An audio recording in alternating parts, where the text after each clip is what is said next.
Now, there seems to be a rift in the way this one is working, and that most people's immunity isn't covered by this one. But I would contend that's most colds. I mean, most colds are viruses that you haven't seen before, and next year there's going to be a different one. There's just too many of them to have a perfect immunity for all of them. But the good news is the death rate that they quoted at first being close to 4%. Yeah. I think you can all rest assured that that was far overshooting what the death rate not just appears to be, but it was never there. You had the people getting sick that were being measured and monitored and tested, but anybody who was getting a cold, which is what it will feel like in most people that are healthy. Now, maybe it's a little heavier cold than average, but for healthy people, they're going to get a cough, they're going to get sick, and they're going to probably go on with their day saying, oh, shucks, I got a cold. And they aren't going to go in and get checked for coronavirus. They aren't going to even think that it's coronavirus. They're just going to say, I have a cold. I don't have coronavirus. Because, I mean, by definition, we're all going to identify with people that don't have it. Yeah. That's what we all want that. And unfortunately, that just means your denominator is not going to be accurate. The first radio show I did on this, they were comparing it to influenza. And I just had to say, stop the music. You have been tracking influenza for 30 years. So the number of people that get infected, it's reported to the national data banks year after year, and how deadly it is and what exact virus is causing the infection. So to then extrapolate to this outburst where only the tip of the iceberg of the people getting sick and dying were the ones that were reported, it was a far, it was a dramatization. Yeah, of not a truthful reflection of what this virus is doing. Yeah, and can we talk about how the people that are most at risk are like not even normal people, like the very, very sick and the very, very young. A lot of people think that if they're just healthy, they're going to get hit and boom. Right. I have sick parents at this age. My mom, although has had infections of or has cancer of her white blood cells. Now, her numbers have been awesome, and she is what we would consider to be cancer-free with normal white blood cell counts and not on chemotherapy. But we've had seasons over the last 5 years as she's gotten healthier where it didn't, you could have a little grasshopper swing by and it could give her an infection that would just wipe her out. Her immune system was so poor. In recent months, my dad has really struggled with his health, and his white blood cells are not as robust as my mom's, but they're both in their 76 and 77 years old with serious health problems. Mom has a cancer in her white blood cells, even though it's controlled, it still is there. Which is and awesome. Dad doesn't have kidneys.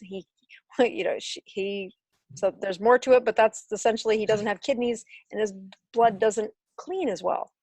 Both of those increase their risks of infection.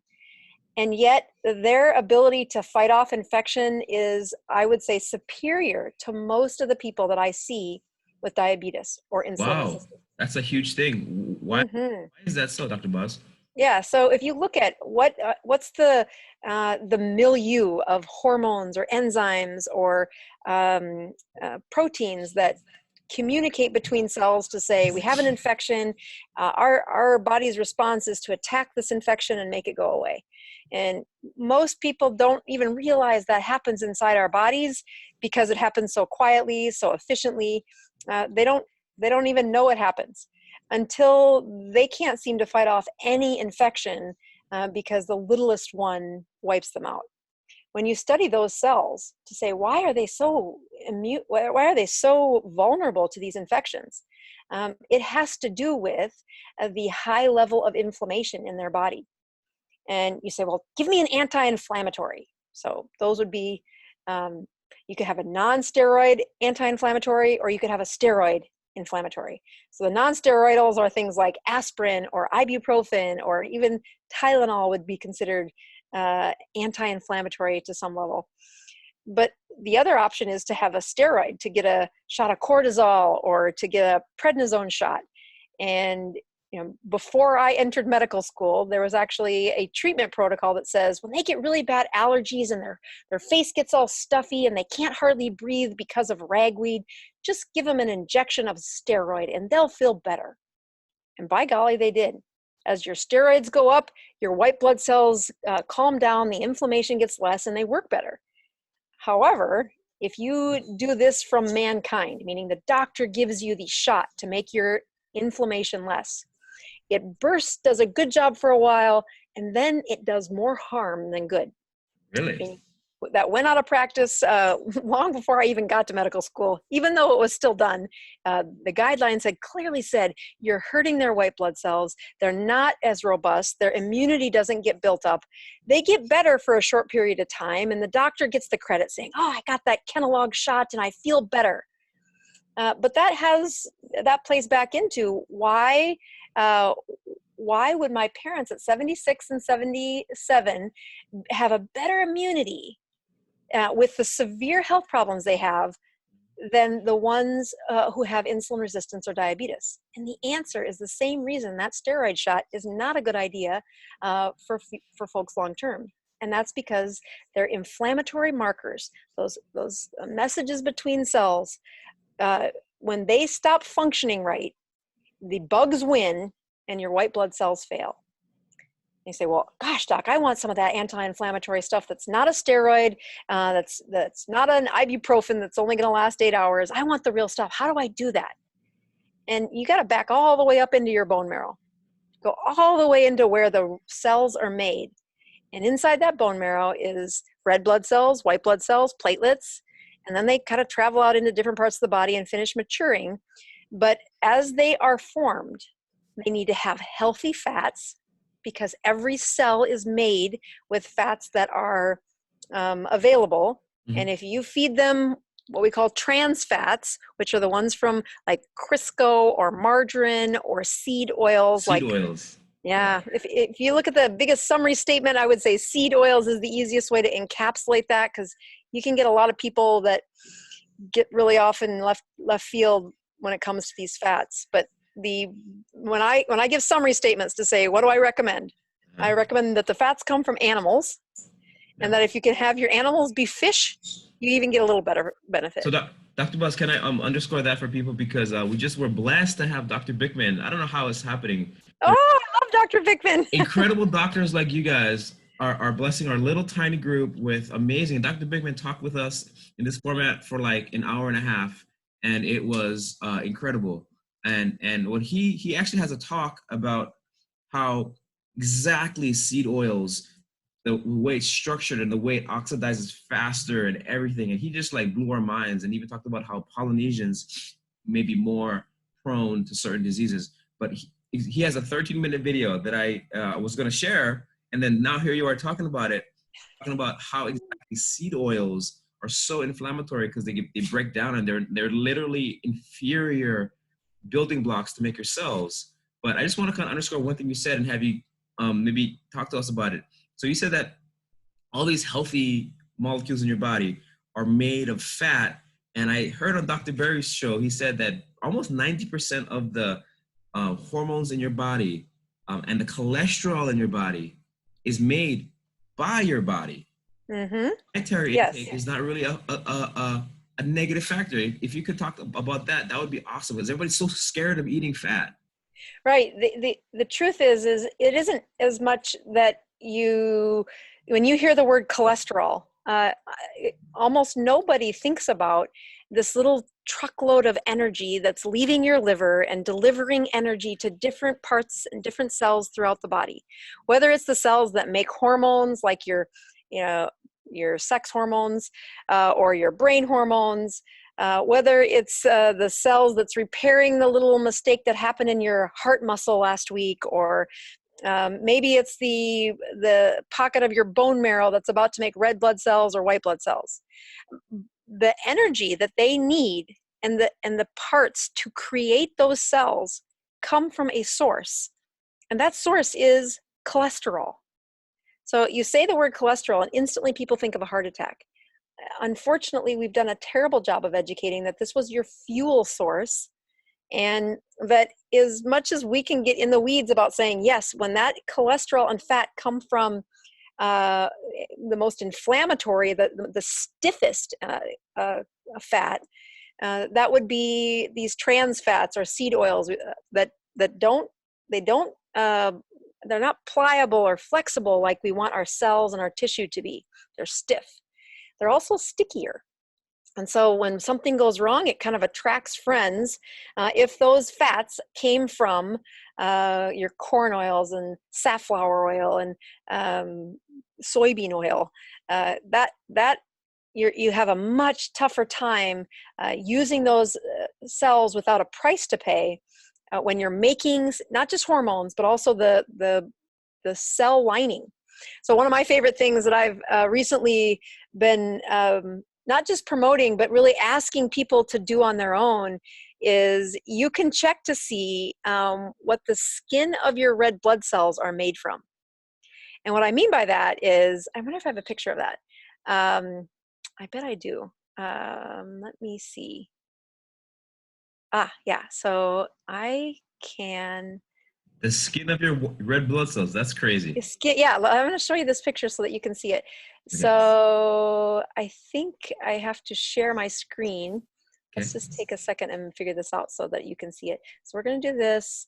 I'm going to go to Keynote and share. And I think. Oh, I see it. Yeah. Okay, good. Oh, yay, that worked. Wow. That's good. This is great. All right. So this is a red blood cell, right? And they took out the skin there and they've drawn, I don't know if you can see me pointing here or not, but they've drawn those little circles at the top are really the water attracted side, and the strings that are coming off of those little phospholipids is what they are, they're fat. And so when you look at the different kinds of fat, you can see that they are made from, here's the red one, that's called trans fats. And the trans fats are the ones that are from your seed oils. And they are stiff. They do not play well with others. They make cells that don't have this beautiful fluid layer. But they're also, like Dr. Bilkman was saying, they have a danger that they create free radicals, or they don't reduce free radicals is maybe a better way to say it.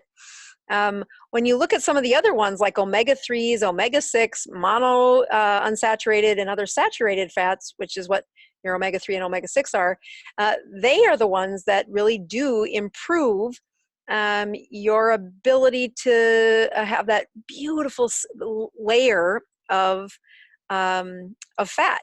So as we tell people to eat fat better, just like when we tell them to try to not eat so many carbohydrates, they do a good job for a day or two, but if you don't have a way to measure it, they kind of fall off the wagon. So this test actually looks at, if you could see these little drawings back here, 3 of them come from the omega-3s, which are really the most flexible, and they're from fish. And that's where fish get all of their positive. And these are not really available in plant foods. Correct? No, that's the whole point I'm making, is that you look at saturated fats and you're like, these are the ones that everybody used to have such a tough time about. Saturated fats come in the either the ones your body can make called non-essential fatty acids, or the ones that you have to eat. And those are essential, and they come from animals. Wow. So I'll fast forward to the one punchline I love to show. So we want PUFA, not MUFA. Yeah, right. I think if I push play here, it'll fast forward to those are polyunsaturated versus monounsaturated. And what you really need to know is omega-6 and omega-3 are all from animals, and they are essential. So you cannot find them in plants. We get a little technical and call them their other Latin type names and really what their chemistry names are. But what I like people to remember is your ALA is broken down into your EPA and your DHA. And that's a little sciencey, but when you look at the labels on healthy foods, you're really looking for your EPA and your DHAs because you can see them inside your red blood cells. So they have this test where you can send off to get a little card. I think that's Okay. enough of that because here's the big punchline. Death rate was predicted in 60 to 70-year-olds based on what percentage of their cells had this EPA DHA, which are the healthy fats from fish. And you say, Wow. okay, is that real? I'm going to stop sharing. I think that's going to do the trick there. Wow. So Do Dr. you Boss, see? somebody can request, it's an omega-3 index test. Is that Here, let me share a link with you. I think I have a copy of that. One of the hardest parts for helping patients with, taking ownership of their health care is when, let's see if I can find the place where I send a message. Oh, here it is in the chats. I'm getting there. Each one of these has just a tiny little difference. Okay, so yeah. it's called Omega-3 Index, and you click on that link and it takes you to their website where patients can do this, much like having them check their finger glucose and finger ketones. It gives the patient ownership that they can look at their own healthcare. So you can click on that link, and I think the cheapest one is $50, and if you want this really long spiel of things, it's $100, but I would actually encourage them to do the $75 test because it gets them the omega-3s and the omega-6s, which are those two animal fats. And I like to think of them as like antifreeze for your bloods. And the antifreeze is good because it doesn't get them stiff. When we see people having heart attacks, or they have strokes, or they have white blood cells that aren't doing a good job, it's because they're too stiff. They're full of inflammation. They aren't as flexible and as adaptable as we want them to be. And you can measure this by the way you eat. Much like a hemoglobin A1C is our ability Just gonna bring that up. Yeah, your red blood cells measurement of sugar over the last 100 days, which is about how long a red blood cell lasts. When you look at the hemoglobin A1C, I can say, your average sugar for the last 3 months is correlated to the number on your hemoglobin A1C. And I know that because once your red blood cells are exposed to sugar, they get sticky. I can measure how sticky they are. And the longest they're going to live is 120 days. But most of them live about 100 days. And the same thing is for this test where you can you order off the kit. And if I would do the $75 one because you get the trans fats, which are the naughty ones. And then you get the two animal fats, which are your omega-6 and omega-3. And you prick your finger and then you touch your bleeding finger to this kind of spongy type paper until there's enough little bitty red blood cells on this little postcard. You put it back in the envelope, mail it off to these people, and 3 or 4 days later you get an email saying, here's your red blood cell count for how much the skin of your red blood cells, how much of it had fats that were healthy and how much of it had those trans fats in it. So this is actually more important and more telling than like just your total cholesterol kind of stuff. Absolutely. That's totally where I was going. So when people say, if I want a snapshot of what my risk of a heart attack is as of today and backed up for the last couple of months, I tell them to go get a coronary artery calcium score, which is just a quick snapshot for how much calcium is in their coronary arteries. And that's a great picture in time. But it's not very good to follow that. We're not really sure on how quickly we can regress things, or is it possible to regress it? So it's not such a great thing to follow over time. But looking at the skin of your red blood cells is. And there is several data points when you go to the website of the people for the omega-3 index. I mean, they have done incredible research looking into, even when they take out, they give them points for being smokers, and they give them points for being diabetic, and they give them points for being overweight. I mean, they made it really difficult for their test to show a difference, and they showed a great difference. I mean, if the researchers had been that honest with telling us about LDL cholesterol and total cholesterol, it would never have made the headline news and have physicians like me using LDL and total cholesterol for the last 25 years to predict heart disease when it really does not predict heart disease. Yeah. You know, that's one of the biggest tragedies I have in the history of medicine that I have been a participant of. And that is to not slow down and read the super fine print of those studies for the cholesterol until I'm studying the ketogenic diet, trying to talk people out of doing it because it's crazy. It's like, thank you, Ansel Keys, yeah? Yeah, exactly. He's my neighbor too, right here in Minnesota area. So these Midwesterners trying to make a difference. And that history lesson is disappointing. But the punchline that I try to tell people is coronary artery calcium score is a snapshot in time today. Okay. But as I, put out a YouTube channel and encourage people to take ownership of their own health, this point of care test, you do not need a doctor's prescription. You need to go into that website, order your little postcard, and then you get your little red blood cells on this piece of paper after pricking your finger, and you send them to be analyzed to see what types of fats are you eating. And if you have a lot of trans fats in your red blood cells, your risk of heart disease is higher, your risk of stroke is higher, your inflammation from being diabetic is more dangerous.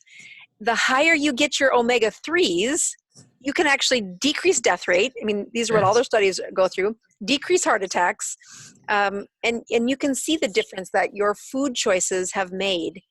The other part of this is it's easy for me as I coach the people in my sphere of influence to share assurance, how their bodies are improving, how their risk of heart disease is going down.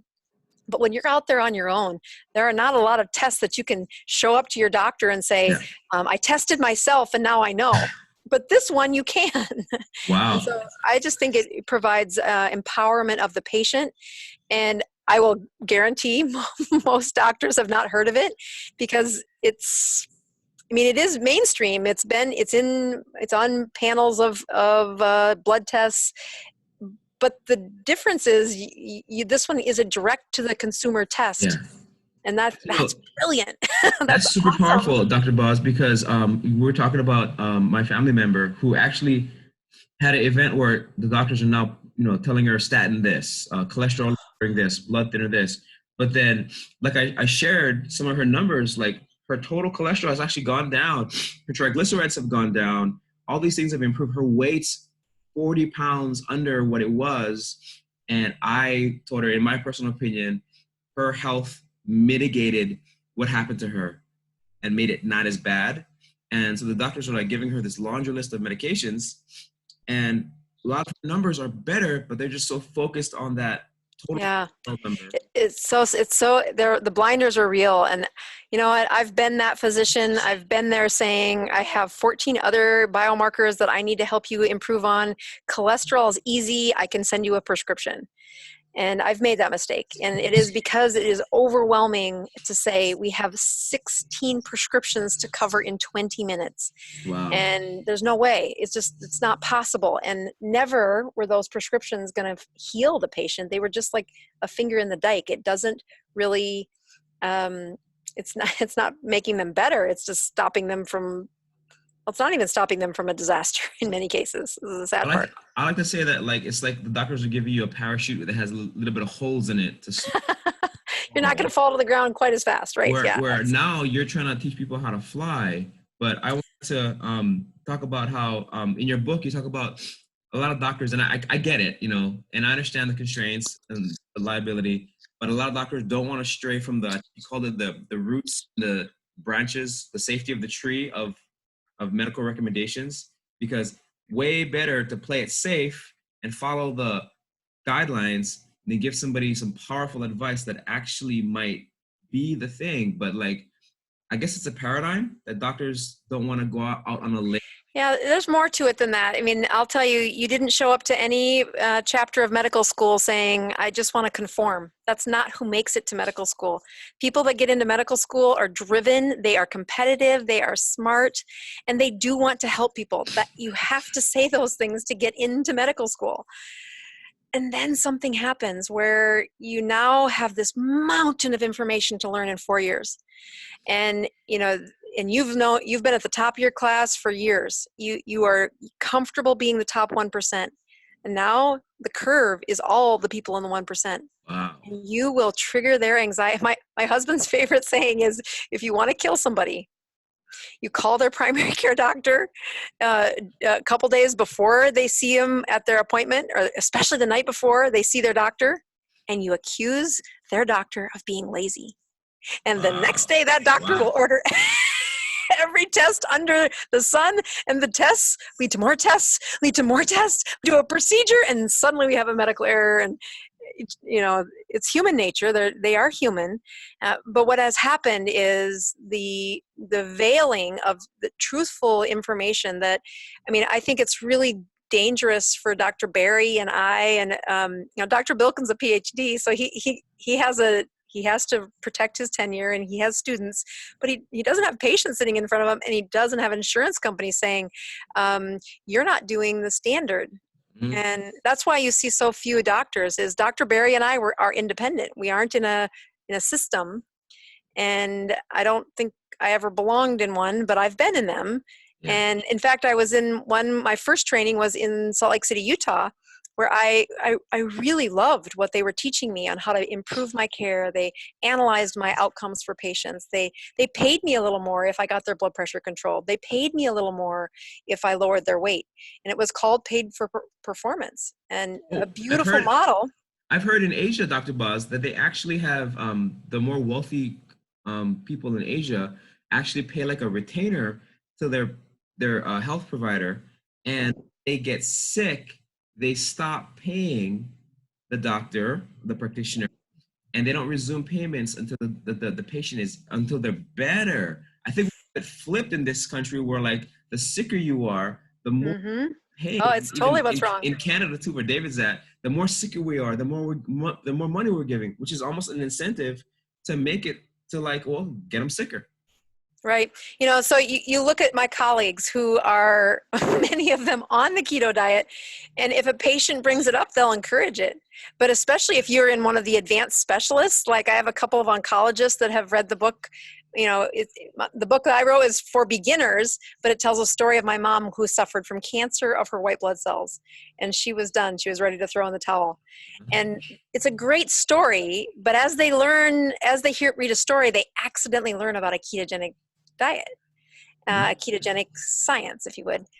And I've had several oncologists say, I love that your book doesn't have the word ketone anywhere that an administrator can really see it, because I've been gifting. This is an inspirational story of a woman. Wow. Yeah, it is. I didn't do that on purpose. That was not a marketing. That was an accident.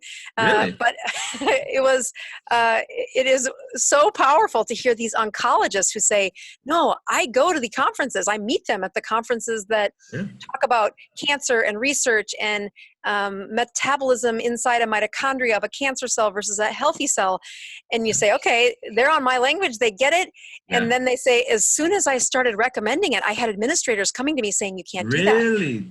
That is amazing. Dr. Boss, I gotta highlight that, because on my news feed, my Google fed news feed, if ketosis or keto or whatever is mentioned, it's always slanted negative. And it's almost like there's this air of like, well, yeah, but experts say this, whole food, plant-based, grain, blah, blah, blah, blah. It's almost like this paradigm is they can't admit that there's veracity to the keto diet without like encapsulating it with all this like, well, experts say, whole grain, plant-based, blah, blah, blah, blah. Oh. It's amazing. Well, do you think that, say it again? Hi, Dr. DeVita. Okay. We have a lot of people here, and what's really cool, blast, hi, Dr. DeVita. We actually have my PCP. Yeah.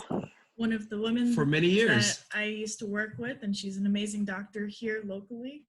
She has her own clinic, and she's pretty amazing in herself. So, and can I put her? Thank you for coming in. Thank you, Dr. DeVita. So, tuning in. And Dr. DeVita is working in the Waianae Coast. I don't know if we have any Waianae guests here, but that's where I'm from. The most socioeconomically challenged part of Oahu. Most Kanaka Maoli, which is basically Native Hawaiians, are there, and it's the side of the island that doesn't have a lot of services.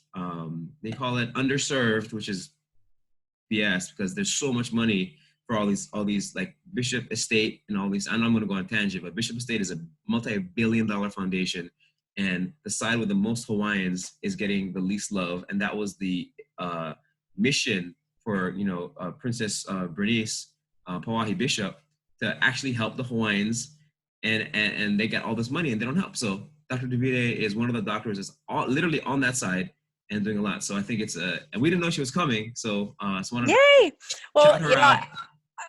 I was curious if there would be anybody interested in the study that I have on. I think it was you that highlighted this study too. I don't know if it was you. It was somebody on social media. Sorry if I'm giving you credit or not credit. It was probably him. I'll give you all the credit. I'll take the Give credit. me the You already credit. know I'll take it. that. Okay. So let me see if I can share just the highlights so that whoever cares can see the front page. Let me see. I think I need to push share my screen again. Share, and then I'm going to go to this PDF. Okay, perfect. All right. So I think this gets it. Yes. Okay. So this is an infectious disease 2019 report. Can you see it? Yes, we can. Okay, good. And it is a ketogenic diet looking at these specific T cells, and that stands for gamma delta, but nobody probably cares about that. But it is influenza A virus, where they took these mice and they anesthetized them and gave a really heavy dose of the influenza A virus, an active dose, and then they measured which types of diets, controlling for the genetically identical mice, controlling for a low carbohydrate versus high fat ketogenic diet. That's the consumption of that one's your KD. And there was another one where they controlled for a couple high carbohydrate diet and chemical ketone body substrate. So really what you care about is they tried really hard to be as honest as they could for looking at does the ketogenic diet improve your immunity? Because it had been speculated several times that this did. Like, wow, they're so much better at, yes, thank you for whoever posted that. They're so much better at fighting off immunity. Much like my mother, cancer in her white blood cells. And she went from, before the ketogenic diet, she was on antibiotics 50 out of 52 weeks. Wow. After being on a ketogenic diet, we were terrible at it at the beginning. I mean, we were in ketosis, but we ate so much stinking fat, we didn't lose a pound for like 2.5 months. We felt amazing, but we did not lose any weight. I was so worried that she would not be satisfied with her eating. Anyway, so here's this long study. I'm going to scroll down to the summary because nobody else is probably going to care about the rest of it, and show you that. I like reading this stuff. But You might. Okay, well, but if you look at this one, they found that the ketogenic diet has protection against influenza A virus in these mice. And they said that there were an increased number of these really important T cells in their upper respiratory tract. And that if you looked at other ways that, that indeed the ketogenic diet mice, mice who were eating the ketogenic diet, were the least likely to die and had the shortest time of infection, of symptoms from their infection.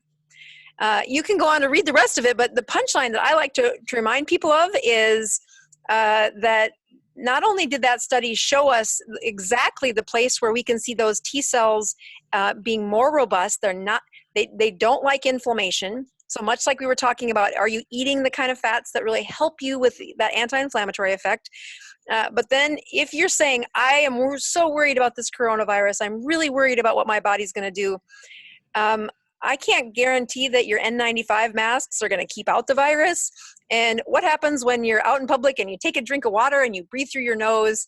Set aside the people just wearing the cloth over their mouth, which it will stop you from getting blood splashed on you in the operating room, but it does not stop a virus from going in your mouth. It's air. It's going to follow the least resistance. So unless that mask is tight around your face, suffocating you, it feels awful. It's not comfortable. But you have to keep it on, not just for when you think the virus is near you. You have to keep it on when you're breathing the air. Right. Yeah, the chances that you're going to come up with every part of the formula to keep the virus out of you, and it's the common cold. You should just focus on the stuff you really can make a difference for. And that is, number 1, get your blood sugar down. Number 2, get your insulin down. That is what the Dr. Boz ratio tracks. The lower your Dr. Boz ratio, the lower your insulin. That's not fake news. That's very real. And if you are saying, well, what's the best thing I can do to make my white blood cells, specifically those T cells that are the first layer of attack in your upper respiratory system, what can I do to make them as strong as possible? Number one, any type of ketosis seem to help, but if you make the ketones, that's the best immunity. That's the best place, meaning you can drink ketones and pretend, but you didn't get the protection when you just supplemented the The ketones. actual You metabolic, have to your produce them body. and be in a Dr. Bow's ratio of under 80. And that is where you're going to find protection. And that's an immune zone, right? I mean, I'll share the graphic we have of the Dr. Bow's ratios, but I know that, like, let's say I'm not at super high level, but I'm in 80 or like 40, I feel really good. And if we could underscore why that's important, because a lot of people don't realize, just like you said, the virus can still get in because you're breathing, and apparently the virus survives on non-porous objects for many days, and people cannot have symptoms. I don't know if you can talk about this, Dr. Buzz. People cannot have any symptoms and still transmit. So the best way to protect yourself, because you may not know somebody has it, but they could have it, and it could be on objects. I think it was like 2 weeks almost it can survive on objects. So I don't know if you can talk about that, but the fact that the virus is very stable, I guess, outside of the body, and you could contract it a myriad of ways. Yeah, so it is a normal virus. I mean, that's not even like, oh, this coronavirus is so exciting and so deadly and so lethal. No, folks, that's most viruses. They live on our skin. They live on surfaces. Not all of them, but most of the ones that cause the upper respiratory problems are from touching your mouth, from covering your mouth, from coughing, from respiratory droplets of an infected person. And you can't live in a bubble to keep away from viruses. They're just there because our bodies are designed to be really good at taking care of them. The folks that are dying are elderly and those with respiratory troubles. Can't seem to like get away from, quit focusing on the virus. You can't control that. You can control your white blood cells. And that means you should be checking your sugars and your ketones every morning.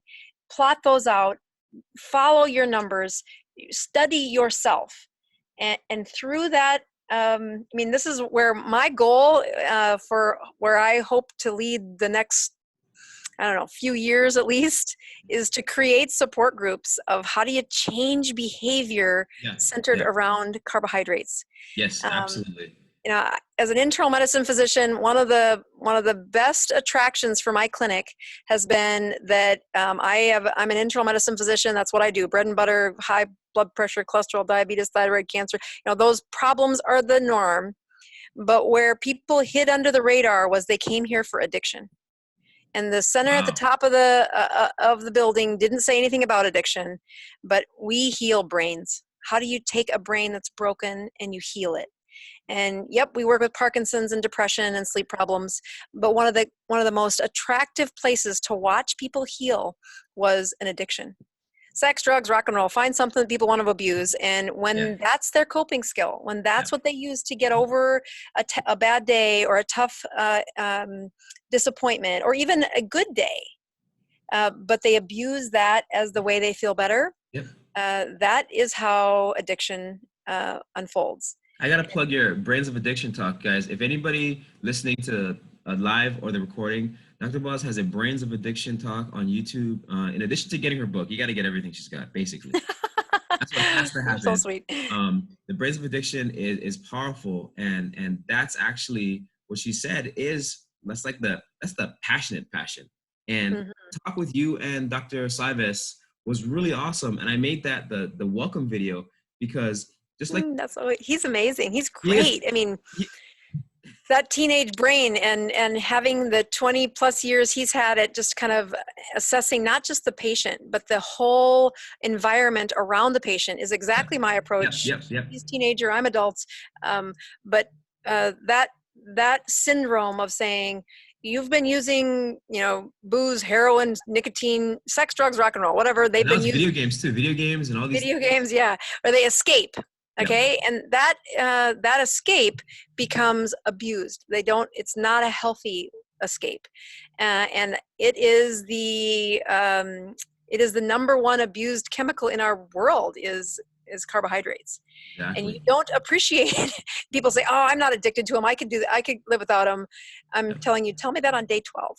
No, and Dr. Davide can tell you, Hawaii, Dr. Davide, all about the rice everywhere. And people think they're sugar addicted, but they don't realize that when you're carb addicted, you are sugar addicted. And like you said, the whole point of AlohaKeto, and I know David feels the same way about, the keto support groups and Carnovember. Really, the whole secret to this thing is just that it's a tribe of support, because if you are on your own, you're probably not going to make any diet work. But if you feel like you have support, you feel like you're encouraged, that's really the secret. Even if, like, I don't agree with being vegan, right? And I've told people in the group, like, I don't agree with being vegan. If you want to be keto vegan, hey, I'll help you out, because at the end of the day, I want people to be better. And the support around them is the biggest determining factor. And that's like a psychological fact. Support around you, the people around you, your tribe is the biggest determinant of your success. So, like, that's what I know me, David, Shari, everybody's trying to do. And I know you, Dr. Boz, is trying to create that community of support.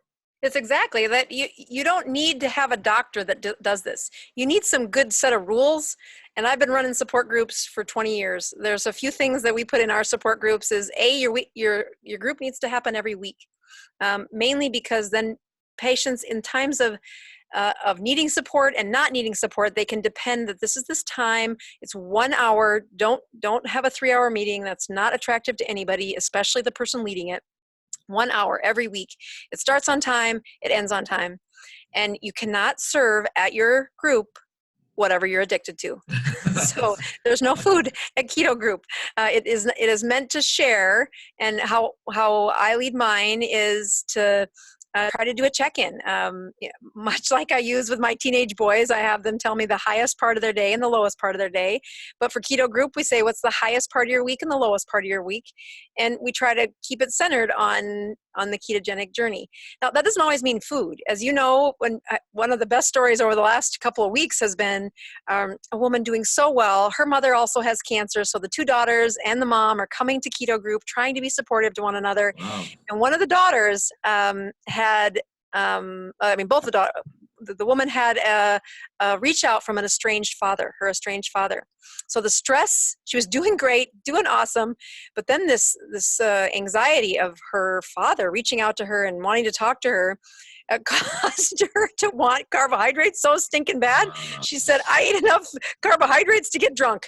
And it wasn't alcohol. It was truly just enough sugar that she went from doing so well to a slower speech, and her eyes didn't open all the way, and she just couldn't hardly make her. I mean, I'm exaggerating it, but it truly was, you could witness it saying, oh my goodness, look.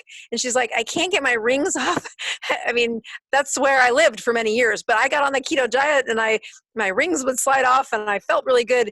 And 2 days of just binging on sugar cookies. Oh my God. I know, Okay. She just went right over the deep end. Dr. Buzz, we did in February, which I didn't know was like World Vegan Month. Oh no. David has a Carnovember and Beyond group, right? And so like we did this challenge where it was just basically pretty much strict carnivore: meat, water, eggs, no sweetener, nothing fuddy-duddy, basically for 29 days because it was a leap year. And we did it. And I will tell you anecdotally for myself, like, even though I'm keto, under 50 carbs, under 30, under 20, going nearly zero. Oh, it's amazing. Mm-hmm. Was amazing. It truly is. I felt better than, like, it just, this light, you're not bloated. You don't feel bloated. You feel light. You feel quick. You feel just more ready for life. And then Christina, it's all her fault. She tricked me into getting some ice cream after. Oh, yeah. Uh-huh. There you go. As a celebration, get these huge ice cream shakes. Because at one time I did in David's group, to prove people that I bounced back really fast, I ate a large ice cream shake and I measured my ketones the next day, and it was 1. And this is like 500 grams of sugar. Oh, crazy. That's metabolically flexible. But anyway, the point was, I felt for a whole week after I had that ice cream shake, plus probably still now, if you feel just blah. And I just said to myself, it is not worth it. Like, no, so it is real. So especially some of the other things that I've learned in the keto support group is there's this shame almost after you've fallen off, like, why did I do that? Or maybe guilt is the better one, where they just like, oh, why did I do that? Because they did really feel that much better. But then that journey of just kind of saying, okay, yep, the food is one part, but that psychology of saying, we've all screwed it up. And having an example, I talk a lot about mirror neurons, like mirror as in the reflection. Mirror neurons happen in primates, they happen in humans, and it's when we learn behavior by watching. So when I'm trying to teach this to medical students or somebody, I'll say, you know how like the Mannings are the quarterbacks of America, Peyton Manning, but if you look at their generations, there's uncles and there's a new one, as a nephew. Yeah, exactly. So Yeah. How is it, do they have a genetic predilection for being a quarterback? No. They watch quarterbacks and what they do from a very young age. And they awaken, and they don't just watch it on television. They are in person because that's the most confident we can be about activating a mirror neuron. A similar thing happens if you've got a child of two people that are professional dancers. The child is raised with mom and dad dancing. He or she sees that dancing behavior happen in real time, and something in their brain happens where they never have to dance to get it. They activate a behavior by watching it. And that's why support groups are so important, is that it isn't so brilliant that you need a support group to learn that it's less than 20 carbohydrates a day, or what's it like to fast. You need a support group to say, here's what it looks like to forgive yourself. Here's what it looks like to offer to do something for somebody else. And it's going to help you, but it's really going to help them. And that mirror neuron activates when you watch it. And when I use this in my addiction, my heroin, the people who've got severe addiction, and we say, okay, you missed something in your teenage years when it came to behavior that I'm trying to undo. I can't just have you read a book and expect you to get it. You're going to learn it when you come to group and you watch your neighbor screw it up, or, one of the partners screw it up, come back, forgive it, try again.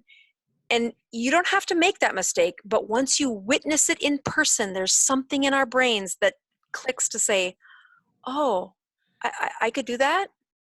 And it's real. So when I look at support groups, I like them to be free, because then you can use things like churches and schools and libraries, because if you start charging, then those municipality rooms become coveted, but you pay taxes to have these rooms available for free. So that's why I say keep it open, keep that barrier to entrance 0.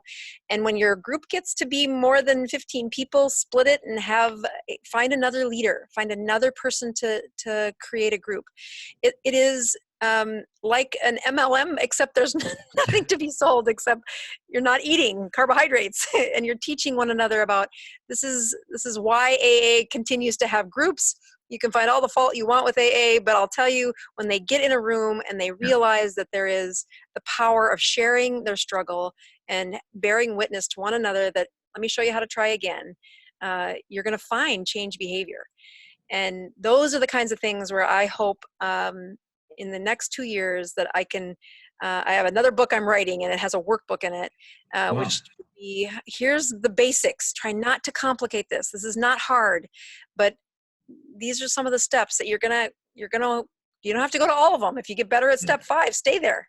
But if you're not better, here's the other steps that we do to take you to the fullest level of using the ketogenic diet to repair those white blood cells, fight off coronavirus in a much more predictable way than a mask or washing your hands. Because I don't know if Game of Thrones was your favorite show, Dr. Boz. I like Game of Thrones. Yes, I actually read the books while nursing baby boys. 15 years ago. I loved the books. Read the books. So season 8 is horrible. Don't even count season 8. They had a saying. It was the lone wolf dies, but the pack survives.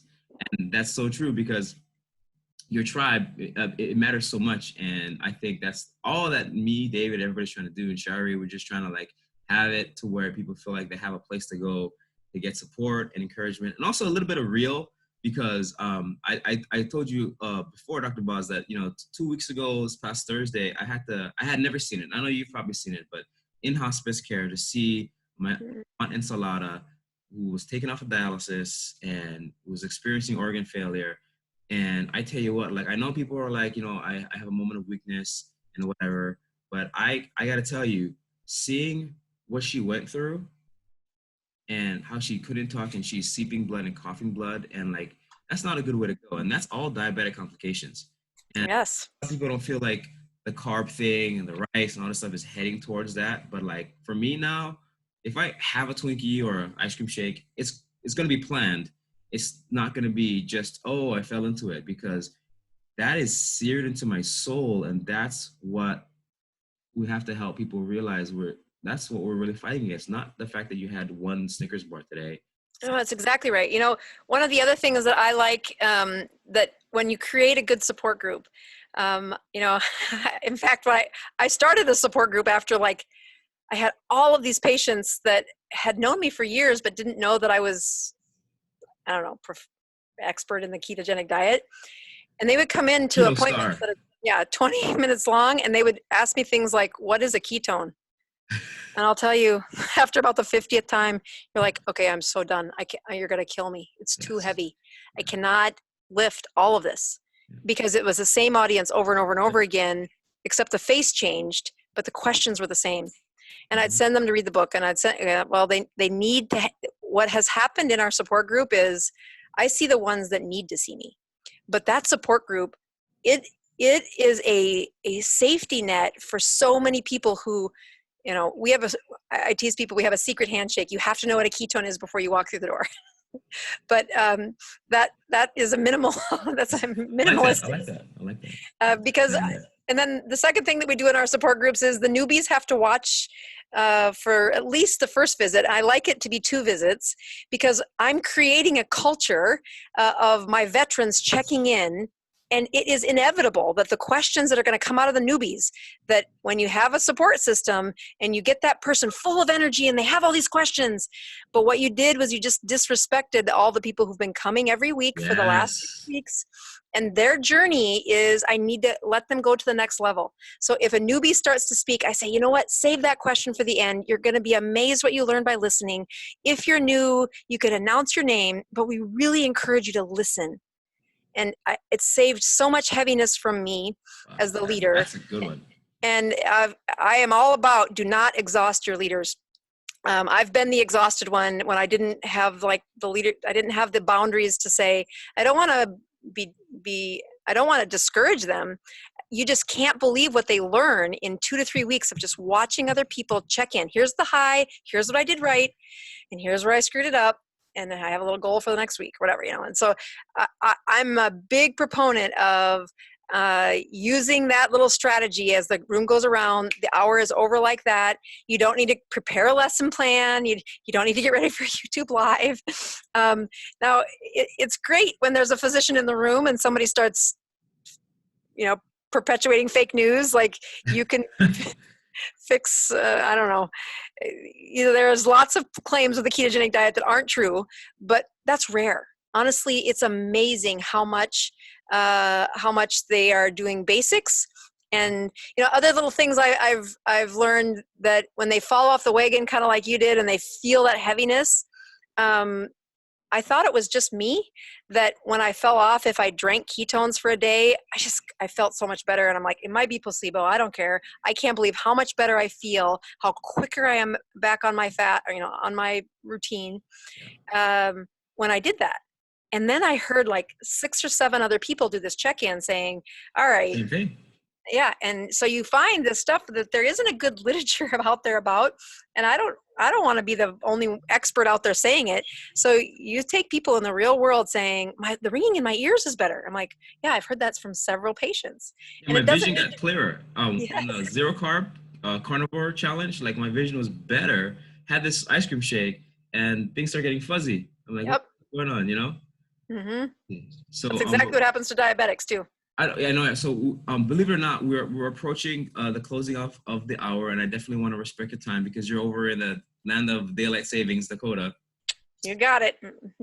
But I think it's been awesome. If anybody has any questions from the group chat, Dr. Davide being here has been a huge blessing.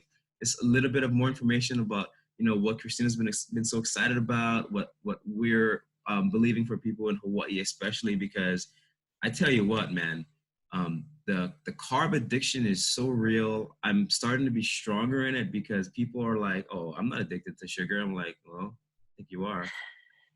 So I put up the links to the book up there. That is something that I've been trying to, one of my favorite stories that I tell about is I didn't plan on writing a book. Thanks be to God for my husband who kept saying, you should turn that story into a book. You should turn that story into a book.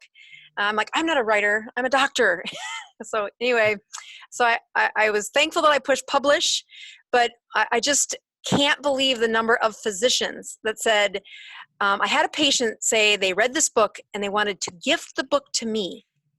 And at first I thought it was awful, but I read the first 10 pages and I couldn't put it down. And these are, I have goosebumps. These are physicians who just said, I needed somebody to open the door a little crack for me to know that it was okay to do this. And so if you're looking for the best ways to say thank you, I put the link. If you go to Barnes & Noble, you can order it online that way. There is an Amazon one out there. I like the audiobook just because it's me telling. I love the audiobook. Yeah. I find it turned out really good, I think. And again, I'm trying to venture into a chapter of life that says, I think I can help more people through creating support groups, through being a voice of education and leadership in the ketogenic world.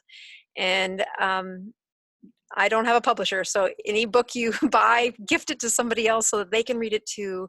And that spreads a level of story and education that I think can change the health of our country. It is. I think it is. I think everything you're doing, like you, Dr. Berry, even Dr. Berg, are the keto rock stars, and you guys have it different ways. Like Dr. Berg is super vegetable heavy. And hey, if somebody's thriving, great. And then Dr. Paul Saladino, is the carnivore heavy, right? And I love it because it's getting people to realize that there's so much benefits to ketosis and this lifestyle. And I want to leave you with, I don't know if you know this, Dr. Buzz, you probably know this, but Dr. Bickman kind of blew my mind where he actually showed metabolically why, that saying, oh, your brain prefers glucose, which you probably know is not true, but he went in and said exactly why your body and your brain and everything prioritizes ketones. Right. Are the preferred fuel. So we've been under this, your brain prefers glucose and you need glucose. And here's a PhD bioenergetic scientist who says, no, your body prefers ketones. So if you just know that. It is a beautiful thing too. I mean, the day that I actually saw the papers on that, and I think Bilpin, if he didn't write them, I think I got it from one of his lectures saying, are you serious? Is there evidence for that? Can I teach that? And then I just went down a rabbit hole for like 4 days looking it up. It's awful. So don't show me that again until this next book's written, because I have enough. I've pathologic in the number of papers I've read for this silly book. But no, it is a powerful ownership that says once you get through that tipping point, once you've gone and you've kind of reminded your keto or your mitochondria that they can use ketones, not only do you get a better brain, but you do get better white blood cells. You do have a lesser chance of stroke and inflammation and diabetes and obesity. That vitality really does return at the deepest cellular level when you live a life of ketogenic journey. And so I just want to say thanks. The reason people come onto your show is because you ask. So thanks for asking. Thanks for continuing to lead your group, and just be encouraged that you're doing amazing stuff.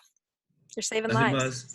I know I'm appreciative. Christina is, the people of AlohaKeto, the people in David's groups. We are, it means a lot. It does. It means a lot to have somebody who's a professional, who has credibility, who also cares, because Angie was talking about how her neurologist and all these people, they have all the credentials too, but she feels like they don't care. Like they're pretty much brushing her off and giving her the laundry list of medications and telling her to do all these things and disregarding her progress. So it's very powerful when the professionals like you and Dr. Davide actually care and listen. So from the bottom of my heart, and everybody, thank you guys so much. David, Shari, Dr. Davide, thank you for joining us. This was to help people realize they can make their bodies strong in all this corona crazy, and that there is a better life for them. So Dr. Buzz, thank you so much. And You bet. Well, thank you for recording it, and I hope you can use the video whatever way helps your population or your audience. I'm going to send it to you if you want to chop it up and have your... Nope. Don't do that. Don't. It'll distract me. Just use it. Okay. We won't send it to you on purpose then, but it'll be on... Okay. All right. And I did uplink that paper. Somebody said it was locked online, so I just sent you a PDF of it. Oh, perfect. Thank you so much. So Awesome. you can download. Have a great night over there where it's midnight in Dakota. Thank you so much, everybody. And with that, aloha. Sounds good. Aloha.